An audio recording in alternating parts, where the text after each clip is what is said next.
Dans cette quatrième partie sur MassFX, nous allons voir un exercice de style qui est la création d'une chaîne, ce qui va nous permettre de découvrir quelques notions nouvelles. Alors, j'utilise un tore pour faire les anneaux de la chaîne.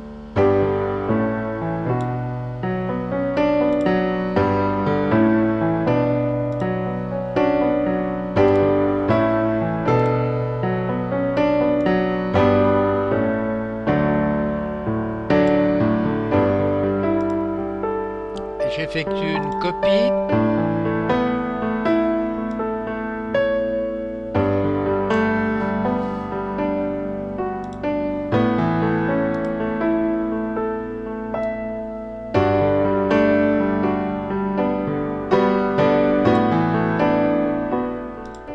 Ensuite, je peux commencer par donner au premier anneau une rigid body statique.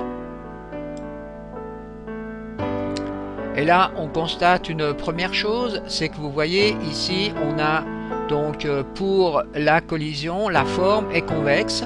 Alors ici, on va prendre la forme originale pour obtenir, vous voyez, quand même le trou à l'intérieur.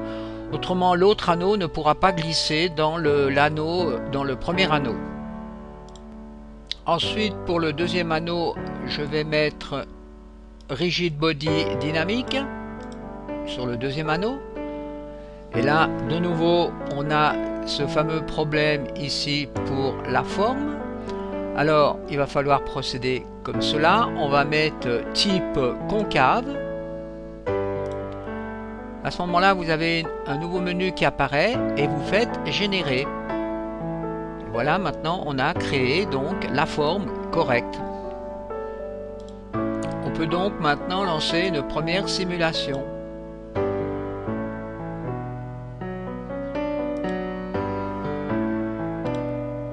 Ensuite, j'ai tout simplement fait une copie des anneaux que j'ai répété un certain nombre de fois. Alors lançons une simulation.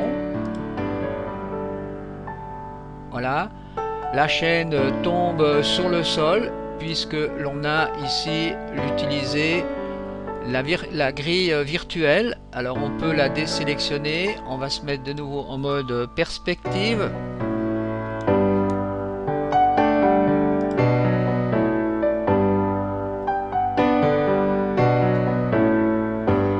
Donc là on a vraiment bien un effet de chaîne.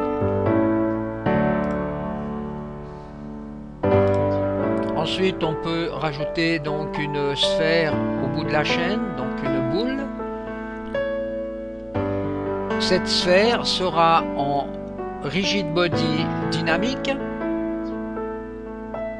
Ensuite, il va falloir attacher cette sphère sur le dernier anneau de la chaîne. Alors, pour cela, on va utiliser une contrainte universelle.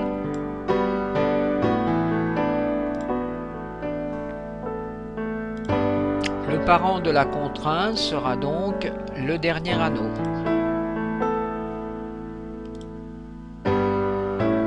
Lançons un test. Première constatation, eh bien on voit que la chaîne se casse. On va devoir donc changer les propriétés des maillons de la chaîne en les sélectionnant, en allant à cet endroit. Et là, on va choisir un preset du type style et on relance l'animation.